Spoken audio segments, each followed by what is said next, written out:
Dito kami sa OHI. Schedule ng physical nila. So, baka injectionan sila today. Balitaan namin kayo kung anong process. So, naghihintay lang kami. Kinuha sa front desk yung ID ko tsaka insurance card ng mga bata. Ang weather today ay windy with shower rain. Lamig. Kaya naka-jacket na naman. Ang gulo ng weather dito, no? Kahapon, sobra init. Ngayon naman, sobra lamig na naman. So, waiting pa rin kami. Dumating kami dito ng 1:14 PM kasi 1:20 yung schedule natin. Tapos, na-check na kami. Tinimbang sila. Pati yung height. And then, chinek yung vision. Si Margo, 2030. Si Megan, 2020. Tapos, chinek yung mga vaccination records nila from Pinas. And then, si Megan, kailangan daw niya ng 3 shots. Si Margo, chinecheck pa. Ano yung shot? 3 injections. Si Megan, 3 injection? Kinunan sila ng urinary cyst. Silang dalawa. So, first time nila yun na mag-collect ng urine. So, nag-BB sila, tas may cup. Doon sinalo ko lang yung BB nila. Pero medyo nahirapan pa nga kasi wala masyadong lumalabas na BB. Ayun, waiting pa kami sa ibang lab test, tsaka sa shots na ibibigay sa kanila. Time check. Ano oras na, Dad? 1:17. You know, 3:04 na. 3:04. May pasok pa ako. Ginugupitan natin si Daddy. Nabawasan ko na. Kalimutan kong umpisahan videohan eh. Pero nabawasan ko na lahat. Finishing na lang tayo. Bali, sakit, Daddy? Mainit. Paginag mo. Ito, hindi siya masakit kasi tinanggal ko yun. Blade na lang siya. Lilinisin ko na lang yung kanyang mga dulo. Okay na yun, Dad. May gusto ko pang pabawasan. Okay. Okay na.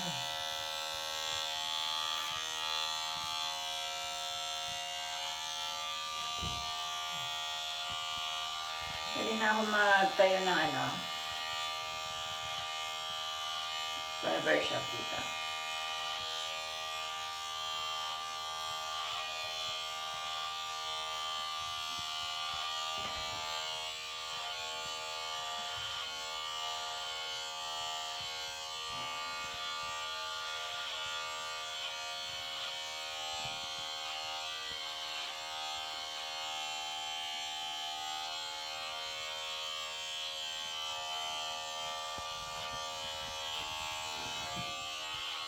Saan ba ito ginagawa ko, guys?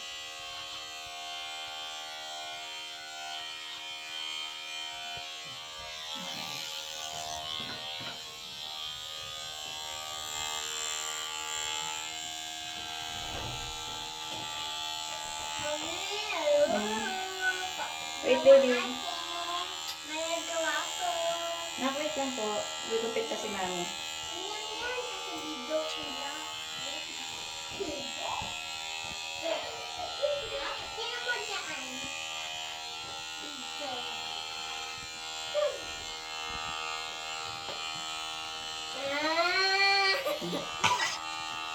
This is the first haircut of Daddy.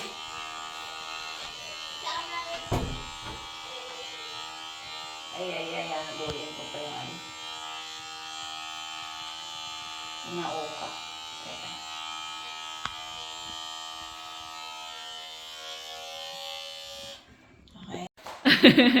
Ayan ang ating finished product.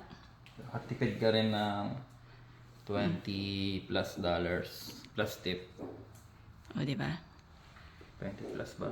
Kano ba yung singil ko yan? Pogi. Ito na yung ano, oh, cherry blossom. Yung mga puno, namumulaklak na sila. Ayun pa isa, oh. White naman siya. Pupunta kami sa ano next week, loobin sa Essex. Anong pangalan ng park na yun, Dad? Branch Brook Park. Nandun yung more than 5,000 trees na cherry blossoms. Mas marami pa siya saan yun, Dad? Yung pinupuntahan sa ano?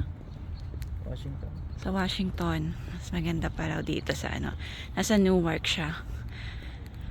So, puro iba-ibang kulay like purple, white, pink na mga ganyan.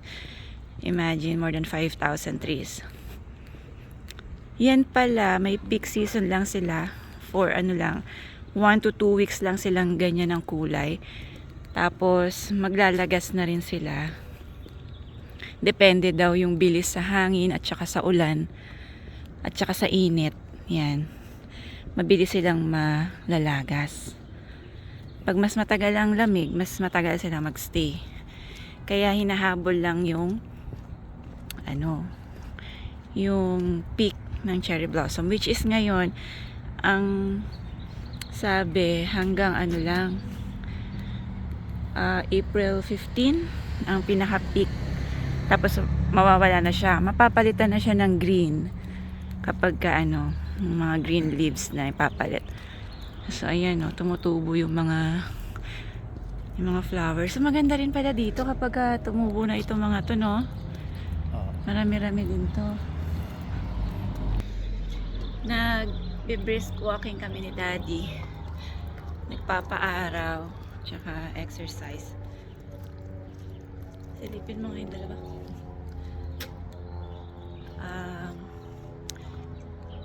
Mamaya may pasok ako, 11 PM pa naman.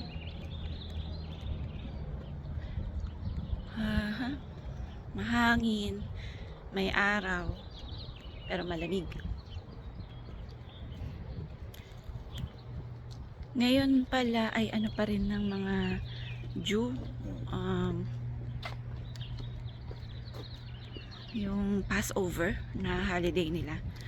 Nakakatuwa yung ano nila, na culture shock ako sa mga ano nila, ginawa nila kapag ganitong Passover. So kapag nga ganon, bawal silang kumain ng mga tinapay, lahat ng may pangpaalsa bawal sa kanila. So lahat ng bread, mga oats, mga kung ano-ano. So lahat pala yun, nakita namin yung mga Jewish dito sa paligid, tinapon nila yung mga stock nila. As in, may special na truck na nagpunta dito sa facility nila, dito sa sa park. Tapos lahat sila nakapila, nagtatapon, tinatapon nila yung mga, siguro yung mga stock nilang may mga pampaalsa, ganun, or mga bread. Tapos yung iba ko ring patient, binigay nila sa amin yung mga bread nila doon, na mga stock, ganyan. Tapos kami din, bawal din kaming magbaon ng mga ganun din, mga tinapay, mga bawal sa kanila. Yung ibang patient naman, pwede, basta hindi namin ilalabas dun sa kwarto ng bata na binabantayan namin. Yan ba tayo? Check lang ang mailbox. Sige. Tapos nagulat ako. Pagpunta ko sa mga bahay ng mga pasyente ko, meron kasi akong 3 regular na na patient. Nakita ko yung mga sink nila, mga countertop, lahat nakabalot, foil, yung isa plastic, yung isa naman may tela, balot na balot. Tapos pati yung gripo nila may balot na plastic or tela. Tas lahat din ng mga cabinets may mga sealed, naka-sealed. So nagtataka ako bakit kaya ganon. Yun pala ang reason pala doon. Kapag Passover nila, bawal nga kasing makontaminate yung mga kinakain nila na kosher ng mga food na bawal, like yung mga pampaalsa nga, which is may mga bread, ganyan. So kaya nila daw yun binabalutan kasi previously doon sila yan yung statement of account. Doon sila nagpe-prepare ng mga bread, so possible na may mga nalaglag doon ng mga ng pieces of bread, ganyan. So para hindi mapunta doon sa kinakain nila, kailangan talaga ma-separate siya, so takpan, ganon. Yun yung way nila para hindi magsama at hindi nila makain yung pampaalsa. Ang nila doon, ang paniniwala nila kasi nung panahon nung umalis yung nakalaya ang mga Israelites sa Egypt, nagmamadali, so wala daw time na magpalsa ng tinapay, so iniwan lahat. Ang mga dinala lang daw nila yung mga hindi na kailangang paalsahin, yung mga madadaling i-prepare, ganon. So kina-commemorate nila yung time na yon, kaya hindi sila ngayon kumakain ng mga pagkain may pampaalsa, parang ganon. Ayun, trivia lang. Na-amaze lang ako, ganon pala yun. Tapos 1 week long siya. So mamaya magbabaon na naman ako ng baka egg na lang and fruits. Nakakailang minutes na ba kami? Kasi 30 minutes kami maglalakad. Nakaka 14 minutes. So, lakad-lakad muna. Ito yung gym area dito sa apartment namin. May free access kami dito. May susi na binigay. Ano tsura ng kidad? Ayun lang, tinatap lang. Parang badge. Parang badge. Tao. Ayan, wala naman tao. Ang bango, in fairness. So may 1, 2 na treadmill, 1, 2 na bike, 1, 2, 3, tapos may dumbbell. May heater, hindi masyado malamig dito. Okay. So pag nandito ka, nag-weights ka lang. Work hard, stay humble. Love it.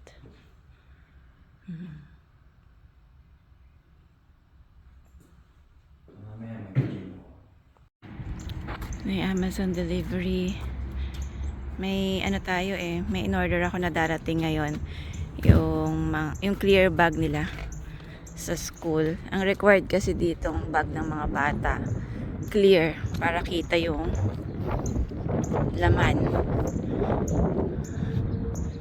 So, ganun.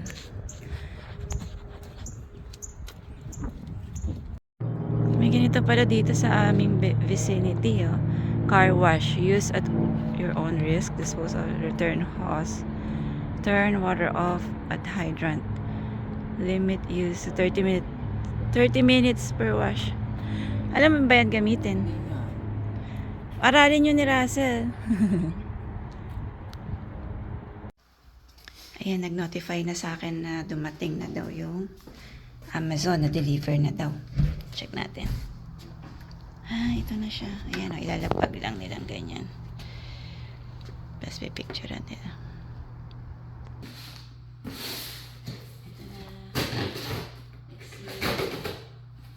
Dalawa yung in-order ko. Ewan ko kung sabihin na dumating. Kasi mag-i-order pa siya. Dalawa. So, naka-prime tayo. Pag prime, may additional na subscription yearly. Pwede naman monthly pero naka-yearly tayo. Para free delivery. Dalawa na. Cute! sila kasi naka-sale to. Mura ko lang siya nabili. Naka 50% off siya. Kaya nga lang, walang ibang color, kaya sale sila. Maganda naman eh, kahit na. Malilito nga lang ako, alin ang kay Megan at alin ang kay Margo. Baka mamaya pumasok sila, nagkapalit pala sila ng bag. Kailangan i-check mo mabuti. Ayan siya, clear siya, lahat. Pero may mga design. Dito ulit tayo sa Costco gasoline. Papagas tayo. So, ganyan kaharami yung pila. Bali, 1, 2, 3, 4, 5, 6 na lane. Ayan. Check natin kung magkano na ngayon. Bago naggera, ang naabutan ko dito ay 2.5 per gallon. Nung last nating pakarga, 3. Ilan dat? 3.5 yata. Oo, mga ganun. $1 ang tinaas. So, ngayon, check natin kung tumaas ulit. It's our turn. So, 24 minutes tayo naghintay. Magkano, Dad? Regular saka premium. Magkano? 3.8 ang regular. So, na nakaraan 3.5. Tumaas na ng 0.3. So, dito sa New Jersey, may gasoline boy. Hindi kagaya sa ibang state na ikaw yung magkakarga sa sasakyan. Dito bawal. Kailangan gasoline boy ang magkarga. Tapos sa US pala, ang natural way nila ng pagsasabi ng sa atin kasi pag magpapagas tayo, sasabihin natin, kuya pa full tank, unleaded, gano'n, diba? Or diesel. Dito, ang natural way nila, or most common, please fill it up regular. So, regular gas. Unleaded premium at saka regular unleaded yung nakasulat. Are you doing? Hello. Regular, fill it up. Yan. Oh.